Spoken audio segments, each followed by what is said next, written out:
Praise the Lord. ഇസ്രായേലിൻ്റെ നിലനിൽപ്പിനായുള്ള ജിഹാദികളുമായുള്ള യുദ്ധം മൂന്നാം ലോകമഹായുദ്ധമായി മാറുമോ? ഇക്കാര്യത്തെക്കുറിച്ചുള്ള ഒരു പഠനമാണ് താഴെ കാണിച്ചിരിക്കുന്നത്. ഇക്കാലത്തെ മിക്കവാറും മീഡിയകളും ഇസ്രായേലിനോട് ഭീകരർ നടത്തുന്ന യുദ്ധങ്ങൾ മൂന്നാം ലോക മഹായുദ്ധമായി മാറുമെന്ന് പറയുന്നുണ്ട്. എന്നാൽ ബൈബിൾ ഇതേക്കുറിച്ച് എന്താണ് പറയുന്നത് എന്നുള്ളതാണ് വിശ്വസനീയമായ കാര്യം. അതിനായി നാം വെളിപ്പാട് പുസ്തകത്തിൽ പറഞ്ഞിരിക്കുന്ന പ്രവചനങ്ങളാണ് പരിശോധിക്കുവാൻ പോകുന്നത്. പഴയ നിയമ പുസ്തകങ്ങളായ യെശയ്യ, ജെറമിയ, എസെക്കിയേൽ, ദാനിയേൽ, സെഖറിയാവ് തുടങ്ങിയവയിൽ അന്ത്യകാലത്തെ കാര്യങ്ങളെക്കുറിച്ച് എഴുതിയിട്ടുണ്ടെങ്കിലും വ്യക്തമായ കാലക്രമം മനസ്സിലാക്കണമെങ്കിൽ പുതിയ നിയമ പുസ്തകങ്ങളിലെ അവസാന പുസ്തകമായ വെളിപ്പാട് പുസ്തകം പഠിക്കേണ്ടതുണ്ട്. വെളിപ്പാട് പുസ്തകത്തെക്കുറിച്ച് ശരിയായി പഠിച്ച യാതൊരു മനുഷ്യനെയും ഇതുവരെയും കാണാത്തതുമൂലം ദൈവത്തിൽ നിന്നും വാഗ്ദത്തപ്രകാരം കൃപ ലഭിച്ചുകൊണ്ട് പഠിച്ചിട്ടുള്ള കാര്യങ്ങൾ എൻ്റെ ഫേസ്ബുക്ക് പേജിൽ ഇട്ടിട്ടുണ്ട്. യൂട്യൂബ് വീഡിയോകളും ഉണ്ട്. എല്ലാം ഫേസ്ബുക്കിലുള്ളതാണ്. താല്പര്യമുള്ളവർക്ക് അത് കണ്ടു പഠിക്കാവുന്നതാണ്. ഈ പുസ്തകത്തിലെ എന്ന് പറയുന്നത് വെളിപ്പാട് പുസ്തകത്തിലെ പ്രവചനങ്ങൾ ബൈബിളിലെ മറ്റു പുസ്തകങ്ങളിൽ നിന്നും വ്യത്യസ്തമായി കൃത്യമായ സമയക്രമത്തിലാണ് എഴുതപ്പെട്ടിരിക്കുന്നത്. വെളിപ്പാട് പുസ്തക വിശദീകരണത്തിനായി പാശ്ചാത്യരിൽ പണ്ഡിതരാണെന്ന് അവകാശപ്പെടുന്നവർ ഉണ്ടാക്കിയിരിക്കുന്ന ചിത്രങ്ങൾ ഭോഷത്വമാണെന്ന് മനസ്സിലാക്കിയതിന് പ്രകാരം ഞാൻ തന്നെ ദൈവാലോചന പ്രകാരം ഉണ്ടാക്കിയ ചിത്രം ഉപയോഗിച്ചുകൊണ്ടാണ് ബൈബിളിലെ ഇനി ഉണ്ടാകാൻ പോകുന്ന യുദ്ധങ്ങളിൽ മൂന്നാം ലോകമഹായുദ്ധ കാലഘട്ടം പഠിക്കാൻ താല്പര്യമുള്ളവരെ മനസ്സിലാക്കുവാൻ ശ്രമിക്കുന്നത്. ഇതാണ് ആ ചിത്രം. പിന്നീട് നോക്കാം. ഈ ചിത്രം വ്യക്തമായി കാണുവാൻ എൻ്റെ ഫേസ്ബുക്ക് പേജിൽ നോക്കേണ്ടതാണ്. ഇതിനേക്കാൾ കുറച്ചും കൂടി നന്നായിട്ട് ഫേസ്ബുക്ക് പേജിൽ കാണാം. വെളിപ്പാട് പുസ്തകത്തിൻ്റെ വിശദീകരണവും ലഭ്യമാണ്. കാണുന്നതിന് താഴെയുള്ള ലിങ്കിൽ ക്ലിക്ക് ചെയ്യുക. ഏകദേശം 7 വർഷങ്ങൾക്ക് മുമ്പാണ് കാണിച്ചിരിക്കുന്ന വെളിപ്പാട് പുസ്തക വിശദീകരണ ചിത്രം ഞാൻ വരച്ചത്. എങ്കിലും 5 വർഷങ്ങൾക്ക് മുമ്പ് മാത്രമാണ് ഈ ചിത്രം ഇൻ്റർനെറ്റിൽ അപ്ലോഡ് ചെയ്തിട്ടുള്ളത്. ഈ ചിത്രത്തിൽ 4 മുദ്രകളെ തുറന്നതായി കാണിച്ചിരിക്കുന്നു. ചിത്രം നോക്കാം. ഇതാണ് ഈ 4 മുദ്രകൾ. 1, 2, 3, 4. ഇത് തുറന്നിരിക്കുകയാണ്. വെളിപ്പാട് പുസ്തകം 6-ാം അധ്യായത്തിലെ 4 മുദ്രകളാണ് ഇവ. 4-ാം മുദ്ര തുറക്കുമ്പോൾ വരുന്നത് പച്ചക്കുതിരയാണ്, പെയിൽ ഗ്രീൻ. ഇത് ഇസ്ലാമിക ഭീകരത തന്നെയാണ്. അതാണ് ഇപ്പോൾ ലോകം മുഴുവനും നടന്നുകൊണ്ടിരിക്കുന്നത്. ഈ ചിത്രത്തിലെ 6-ാം കാഹളം ഊതുമ്പോൾ ഉണ്ടാകുന്ന യുദ്ധത്തിൽ ഭൂമിയിലെ 1/3 ജനങ്ങൾ മരിച്ചു പോകും. ഇതാണ് കാഹളങ്ങൾ. 1, 2, 3, 4, 5, 6 കാഹളങ്ങൾ ഊതിക്കഴിയുമ്പോഴാണ് ഇസ്രായേലുമായി ബന്ധപ്പെട്ട ഭീകരയുദ്ധം ഉണ്ടാകുന്നത്. അതിലാണ് 1/3 ലോകത്തിലെ ജനങ്ങൾ മരിച്ചു പോകും എന്ന് പറഞ്ഞിട്ടിരിക്കുന്നത്. വെളിപ്പാട് പുസ്തകം 9-ാം അധ്യായത്തിലാണ് ഇക്കാര്യം എഴുതപ്പെട്ടിരിക്കുന്നത്. ഇത് ഒരു ന്യൂക്ലിയർ യുദ്ധമാകാനാണ് സാധ്യത. ഇറാഖിലെ യൂഫ്രട്ടീസ് നദിയുടെ സമീപത്താണ് ഈ യുദ്ധം നടക്കുന്നതെന്ന് എഴുതപ്പെട്ടിരിക്കുന്നു. യൂഫ്രട്ടീസ് നദി ഇസ്രായേലിൻ്റെ സമീപമുള്ള ഒരു നദിയായതിനാൽ ഇസ്രായേലുമായി ബന്ധപ്പെട്ട യുദ്ധം തന്നെയായിരിക്കും ഇത്. ഈ യുദ്ധമാണ് മൂന്നാം ലോക മഹായുദ്ധം. എന്നാൽ ഈ യുദ്ധം ഉടനെ നടക്കുന്നതല്ല എന്ന് ചിത്രം നോക്കിയാൽ മനസ്സിലാകും. 4-ാം മുദ്ര തുറന്നിരിക്കുന്നതിനാൽ ഇനി തുറക്കാനുള്ളത് 5-ാം മുദ്രയാണ്. 5-ാം മുദ്ര തുറക്കുന്നത് സ്വർഗത്തിൽ നടക്കുന്ന കാര്യമായതിനാൽ ഭൂമിയിലുള്ളവർക്ക് കാണുവാൻ സാധിക്കുകയില്ല. അതിനാൽ ഈ മുദ്ര തുറന്നുവോ ഇല്ലയോ എന്നറിഞ്ഞുകൂടാ. അതുകൊണ്ട് ഇനി പ്രതീക്ഷിക്കാനുള്ളത് 6-ാം മുദ്ര തുറക്കുന്നതാണ്. ഇത് ലോകവ്യാപകമായ ഒരു ഭൂകമ്പമാണ്. അത് കഴിഞ്ഞ് 7-ാം മുദ്ര തുറക്കുമ്പോഴാണ് 7 കാഹളങ്ങൾ ഊതുവാൻ ദൂതന്മാർ തയ്യാറാകുന്നത്. അങ്ങനെ നോക്കുമ്പോൾ മൂന്നാം ലോക മഹായുദ്ധത്തിന് മുമ്പായി ഇനി സംഭവിക്കാനുള്ള കാണപ്പെടുന്ന സംഭവങ്ങൾ 6-ാം മുദ്രയിലെ ലോകവ്യാപകമായ ഭൂകമ്പവും 1 മുതൽ 5 വരെയുള്ള കാഹളങ്ങളിലെ സംഭവങ്ങളുമാണ്. 4-ാം കാഹളം ഊതിയാൽ പ്രപഞ്ചത്തിന് വരുന്ന മാറ്റം ഒരു ദിവസത്തിൽ തന്നെ കാണാൻ സാധിക്കും. വെളിപ്പാട് 8:12 അത് പറഞ്ഞിരിക്കുന്നത്. അതിനാൽ 4-ാം കാഹളത്തിന് ശേഷം 5-ാം കാഹളം വരെയുള്ള സമയത്തിന് ഒരു ദിവസമാണ്.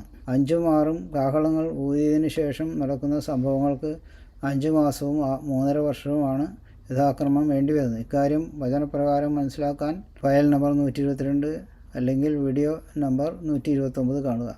ഇങ്ങനെ നോക്കുമ്പോൾ 1 മുതൽ 3 വരെയുള്ള കാഹളങ്ങൾ ഊതിയതിനു ശേഷം നടക്കുന്ന സംഭവങ്ങൾ ചുരുങ്ങിയ വർഷങ്ങൾ കൊണ്ട് നടപ്പിലാവും എന്നർത്ഥം. ആയതിനാൽ 1 മുതൽ 6 വരെയുള്ള കാഹളങ്ങൾ ഊതുമ്പോൾ നടക്കേണ്ട കാര്യങ്ങൾക്ക് ചുരുങ്ങിയ വർഷങ്ങൾ മാത്രമേ വേണ്ടിവരികയുള്ളൂ എന്ന് ഇതിൽ നിന്നും മനസ്സിലാക്കാം. ഈ ചിത്രം നോക്കാം. ഇതാണ് 1 മുതൽ 4 വരെയുള്ള മുദ്രകൾ. അത് കഴിഞ്ഞ് 3 മുദ്രകൾ വേറെയുണ്ട്.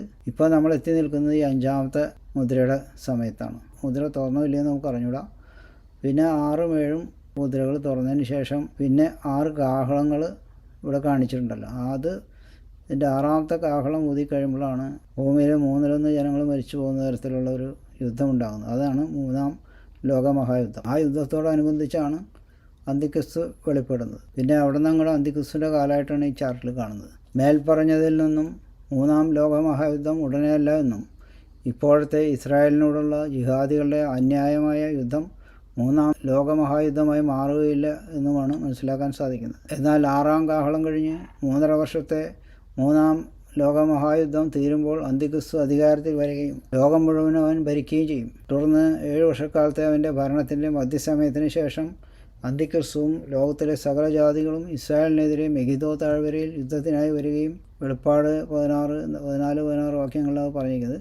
ഇസ്രായേലിൻ്റെ യാതൊരു ടെക്നോളജിക്കും അവരെ സഹായിക്കാൻ സാധിക്കാതിരിക്കുകയും ചെയ്യുമ്പോൾ യെഗ്രയാവ് 12:10-14, 2-4 വരെ, പിന്നെ 12-14 വരെ വാക്യങ്ങൾ പറഞ്ഞുകൊണ്ട് നിവൃത്തിയില്ലാതെ ഇസ്രായേൽ ദൈവത്തോട് നിലവിളിക്കുമ്പോൾ യേശുക്രിസ്തു മധ്യാകാശത്തിൽ വരികയും ഇസ്രായേലിന് വേണ്ടി യുദ്ധം ചെയ്ത് അവർക്ക് പൂർണ്ണമായി രാജ്യം സ്ഥാപിച്ചു കൊടുക്കുകയും ചെയ്യും. യെഗ്രയാവ് 8:1-5 വരെ 7-8 വാക്യങ്ങളിൽ കാര്യത്തെക്കുറിച്ച് പറഞ്ഞിട്ടുണ്ട്. ഇതിൽ പറഞ്ഞ കാര്യം ചിത്രം നോക്കിയാലും ഈ പറഞ്ഞ പോലെ തന്നെയാണ് ഇതിൽ കാണുന്നത്. ഇതാണ് അന്തിക്രിസ്തുവിൻ്റെ 7 വർഷം എന്ന് പറയുന്നത്. എൻ്റെ മധ്യഭാഗത്ത് വെച്ചിട്ടാണ് ഇസ്രായേലിനുള്ള ഉടമ്പടി അന്തിക്രിസ്തു ലംഘിക്കുന്നത്. പിന്നെ ഇസ്രായേലുമായിട്ട് അന്തിക്രിസ്തു ശത്രുതയിലാവുകയും അതിനുശേഷം വരുന്ന യുദ്ധത്തിൽ ആണ് അന്തിക്രിസ്തുവും ലോകത്തുള്ള മറ്റുള്ള എല്ലാ രാജാക്കന്മാരും ഒത്തുചേർന്ന് ഇസ്രായേലിനെതിരെ ഭീകരയുദ്ധം നടത്തുന്നത്. അതിന് റഷ്യ, ചൈന തുടങ്ങിയുള്ള രാജ്യങ്ങളും അതിൽ ഉണ്ട്. ആ യുദ്ധത്തിൻ്റെ അവസാന സമയത്താണ് മെഗിദോ താഴ്വരയിൽ വെച്ച് ഇസ്രായേൽ ദൈവത്തോട് നിലവിളിക്കുകയും ആ സമയത്ത് യേശുക്രിസ്തു വരികയും അവരെ രക്ഷിക്കുകയും ചെയ്യുന്ന ഈ സമയത്താണ്, അന്തിക്രിസ്തുവിൻ്റെ അവസാന ദിവസത്തിൽ. പിന്നെ അന്തിക്രിസ്തുവിനെ കൊന്നുകളയും. അത് കഴിഞ്ഞിട്ട് ഇസ്രായേൽ ജനത്തിനെ പിന്നെ 1000 ആണ്ട് വാഴ്ചത്തേക്ക് ദൈവം വരുത്തുകയും ചെയ്യും. അവർ അപ്പോൾ രക്ഷിക്കപ്പെടും. പുനരുദ്ധാനവും ഉൽപ്രാവണവും യേശുക്രിസ്തു വരുന്ന സമയത്ത് നടക്കും. അവരടക്കമാണ് ഈ 1000 ആണ്ട് വാഴ്ചയ്ക്ക് യേശുക്രിസ്തു സിയോൻ മലയിൽ ഇരുന്ന് ഭരിക്കുന്നു എന്ന് പറയുന്നത്. ഇത്രയാണ് ഇതിൻ്റെ ചുരുക്കത്തിലുള്ളൊരു വിശദീകരണം. പിന്നെ മറ്റുള്ള കാര്യങ്ങളെല്ലാം ഫേസ്ബുക്കിൽ നോക്കിയാൽ നിങ്ങൾക്ക് മനസ്സിലാവും. ഇവിടെ എഴുതിയിരിക്കുന്നതായിട്ടുള്ള വചനങ്ങളെല്ലാം ഇവിടെ കൊടുത്തിട്ടുണ്ട്. വെളിപ്പാട് 8:12, വെളിപ്പാട് 16, 14, 16. അതിൽ സെഖറിയാവ് 12:10, സെഖറിയാവ് 14, 2-4, 12-14, പിന്നെ സെഖറിയാവ് 1-5, 7-8. ഇതിൽ രാജ്യം സ്ഥാപിച്ചു കൊടുക്കുന്ന സമയത്ത് സംഭവിക്കുന്ന കാര്യം ഒരു വചനം നമുക്ക് വായിക്കാം. 3-ാം വാക്യം. യഹോവ ഇപ്രകാരം അരുളി ചെയ്യുന്നു, ഞാൻ സിയോനിലേക്ക് മടങ്ങി വന്ന് യെരൂശലേമിൻ്റെ മധ്യേ വസിക്കും. യെരൂശലേമിന് സത്യനഗരമെന്നും സൈന്യങ്ങളുടെ യഹോവയുടെ പർവ്വതത്തിന് വിശുദ്ധ പർവ്വതമെന്നും പേർ പറയും. അത് 1000 ആണ്ട് വാഴ്ചക്കാലത്ത് സംഭവിക്കുന്ന കാര്യമാണ്. ആ സമയത്താണ് ഇസ്രായേലിന് രാജ്യം സ്ഥാപിച്ചു കൊടുക്കുന്നത്. ഇപ്പോഴത്തെ രാജ്യസ്ഥാപനമല്ല.